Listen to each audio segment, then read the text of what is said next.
You know that feeling when you've had a really good day? You just sort of have a smile on your face inside out. I know on this channel I talk a lot about the hard times and the bad times and the seriousness of living my chronic migraine life. And I do that because I don't think people really understand how hard it can be and how challenging it can be and how different from your experience in life is. But not everything is negative. If you've seen my last video, you know I was talking about feeling like a superwoman and confident. And part of that comes from having a good day, from when you get to experience something that breaks your routine of pain. And now I've talked about being in pain for 10 or 12 years on and off. And while that was true, there were certainly moments, sometimes just a few of them, of real happiness and having a good day. And so I want to share some more positivity in order to show really my health journey and what a good day used to look like versus what a good day looks like now. So I jotted down a few examples. I had to really think of them. But these are the ones I want to share with you. So, for instance, I talked last time how I used to have a 9-to-5 job before I was a writer full-time. And I hated it, and it hated me back. And so very rarely did I work a full week. It's a large part of why I'm no longer working there. But it was just too much. 5 days full-time was just too much. The traveling, the commuting, the hours. I'm nocturnal by nature. My migraines, especially when I wasn't sleeping right and in pain, didn't want to follow a set schedule. Set schedule.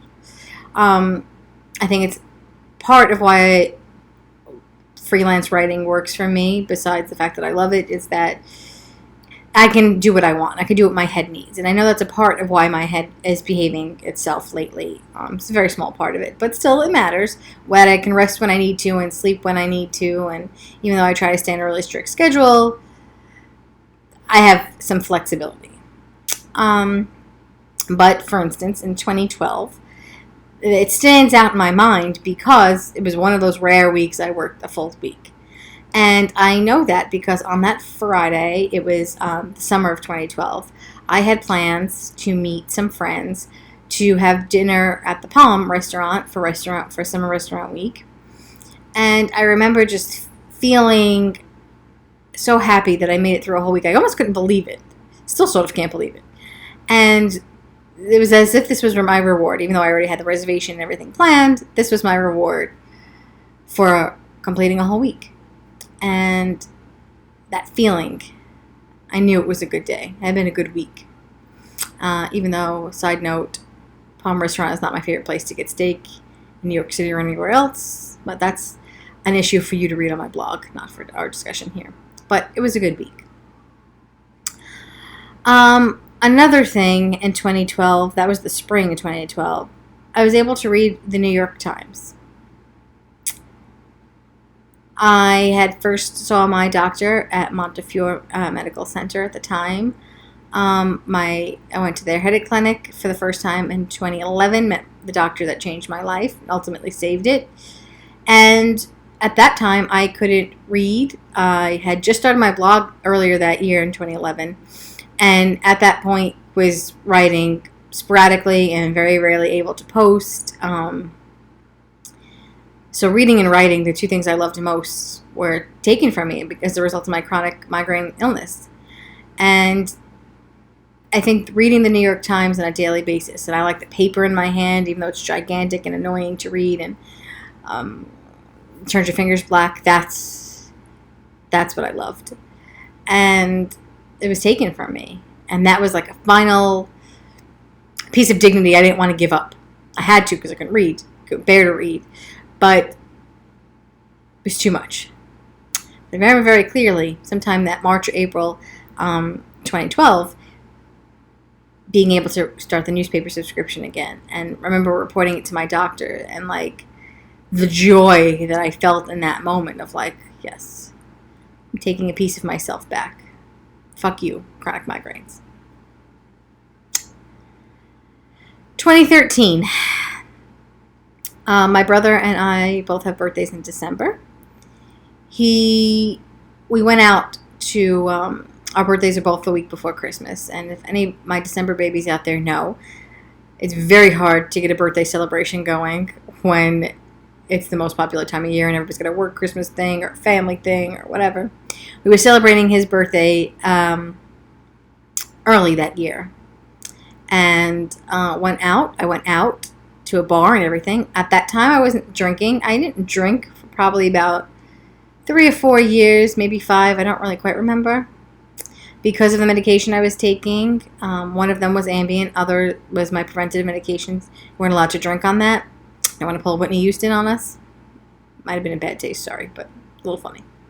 And, but I still went out.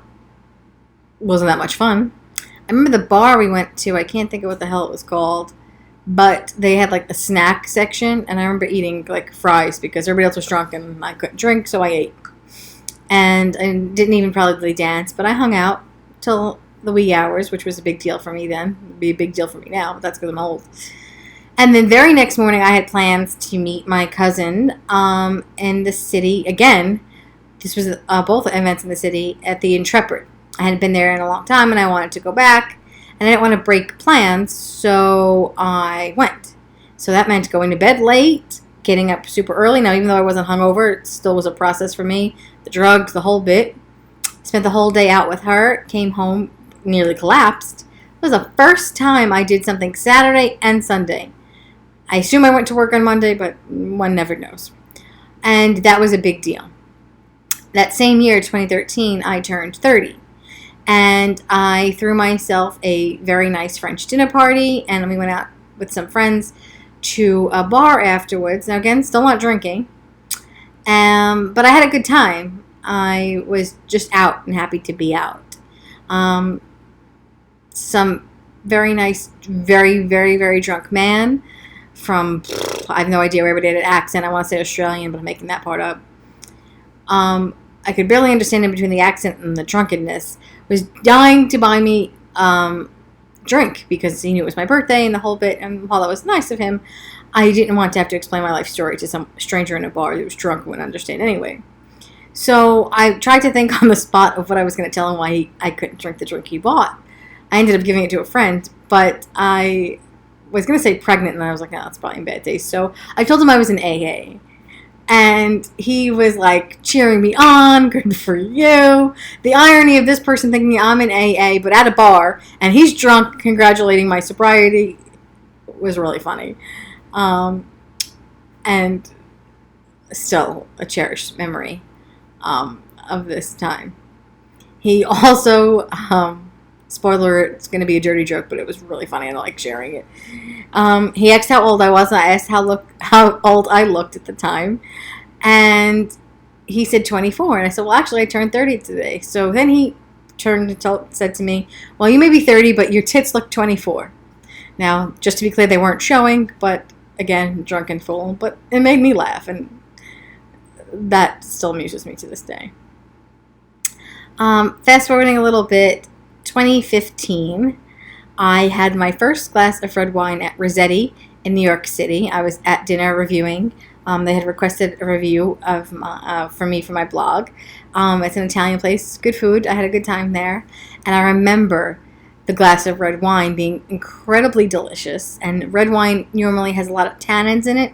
Tannins are the thing that give you a headache. And so red wine, I drink sparingly my entire life. But that day I just really felt like it, and I remember being so excited that I had a giant glass of red wine with my meal and coming home and still not having a migraine, and like, it was a good day. It was a good day.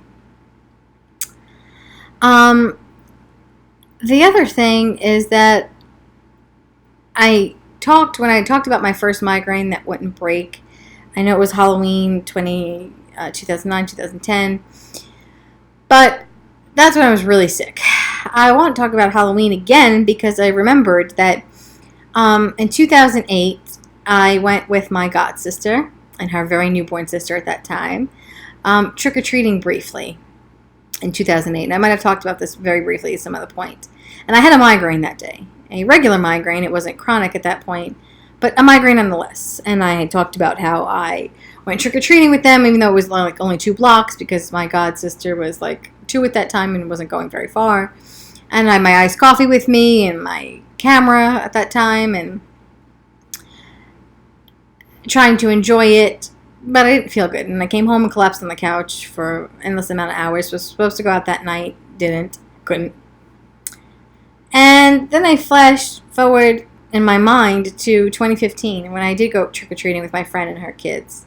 And we spent the entire afternoon, walked a whole bunch throughout the whole neighborhood in Brooklyn, and we were out for hours.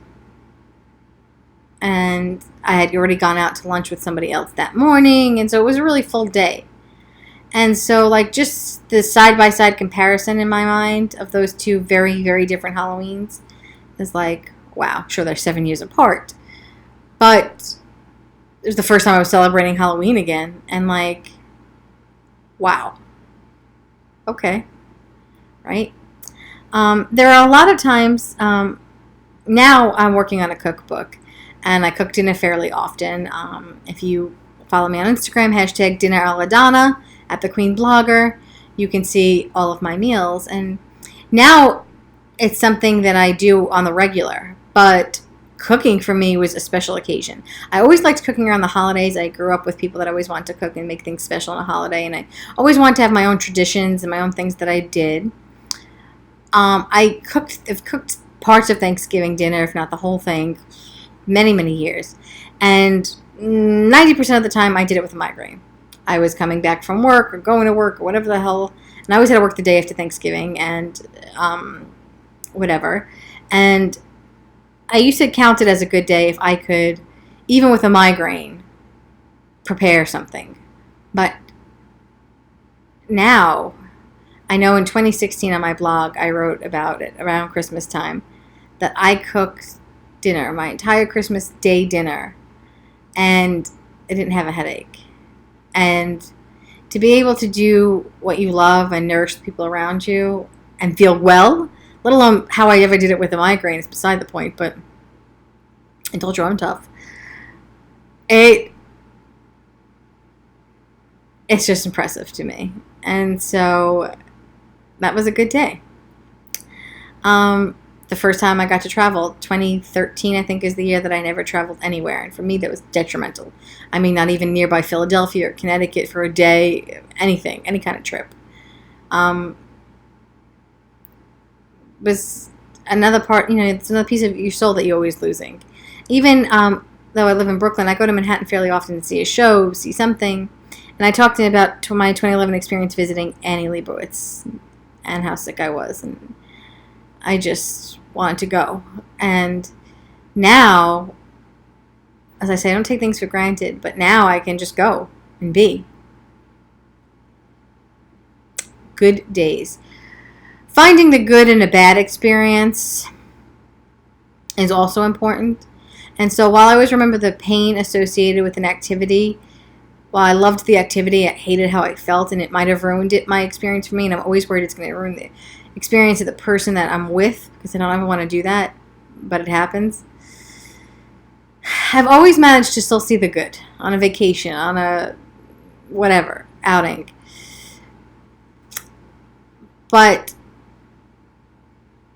as important as it is when you're struggling to find the good in things and to have a good day or a good moment or a good hour, it's just that much sweeter when you get to have an entire good day. And a couple of weeks ago, I went to see To Kill a Mockingbird on Broadway. I'm working on my blog about it now. It's phenomenal. I've wanted to for a long time. And I was out the entire day. Went to brunch with my friend. We parked the car. We walked to brunch, came back, stopped at Junior's for some cheesecake because when in Rome. Went to the play, waited at the stage show, went home, and we were out like 9-10 hours. I drove both ways. Never would have been possible. That was a good day.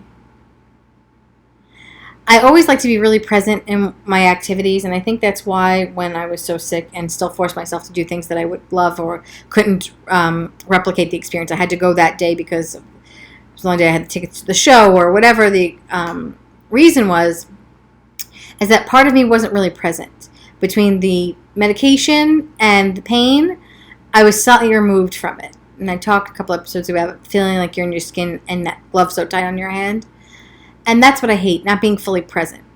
So I'm realizing this now as I discuss it, but I always like to be in a good mood. Happiness is a choice. I really believe that. And I always want to revel in a good day. And so when I'm having a good day, I went to see John Jay's house in Katoa, New York, blog pending.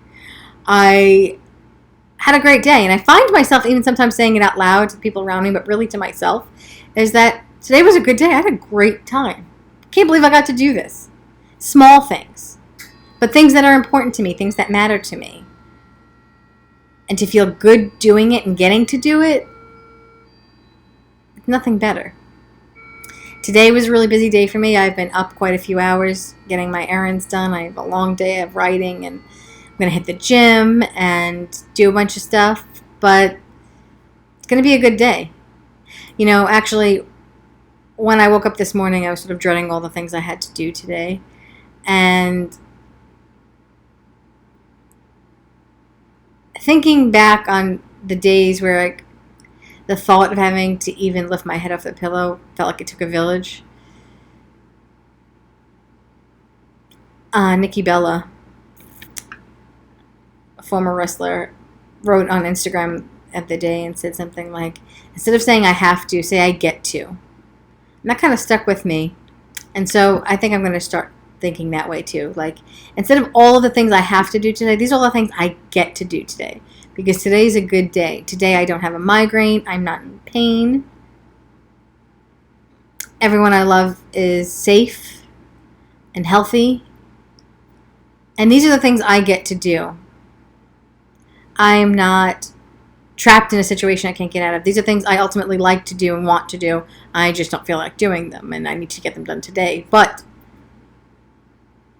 today's a good day. And any time that you can recapture a good moment, a good day, a good hour, a good lunch, it's a good day. And so even though you have a chronic illness, there are lots of good days out there and lots of good moments possible. Every day that you wake up is a day to start anew. And while I used to find that really frustrating when people said that to me, well, I could just start over tomorrow.